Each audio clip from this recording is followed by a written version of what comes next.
સૌરાષ્ટ્રની અસ્મિતા news. ખંભાળિયામાં dumper માફિયાઓનો આતંક. તંત્રની રેમનજર હેઠળ ગેરકાયદે ખનનનું મસમોટું કૌભાંડ. ખંભાળિયા નાના માઢાથી સિંહણપાટિયા રોડ પર માટી ભરેલું ડમ્પર પલટ્યું. સિંગલપટ્ટી રોડ પર ડમ્પર ચાલકોનો આતંક, નાના વાહનોના જીવ જોખમમાં. ખાણ ખનીજ વિભાગને જાણ કરવા છતાં કોઈ કાર્યવાહી નહીં. અધિકારીઓની મિલીભગતની આશંકા. શું તંત્ર લખતર જેવી મોટી હોનારતની રાહ જોઈ રહ્યું છે? દેવભૂમિ દ્વારકા જિલ્લાના ખંભાળિયા તાલુકામાં ડમ્પર માફિયાઓ બેફામ બન્યા છે.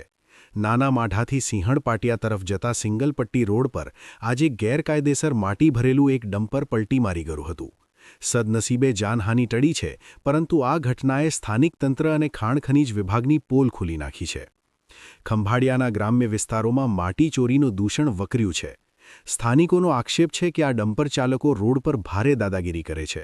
સિંગલપટ્ટી રોડ હોવા છતાં સામેથી આવતા નાના વાહનોને દબાવીને ફૂલ સ્પીડે ડમ્પર હંકારી રહ્યા છે. શું લખતર જેવી ઘટનાનું થશે પુનરાવર્તન?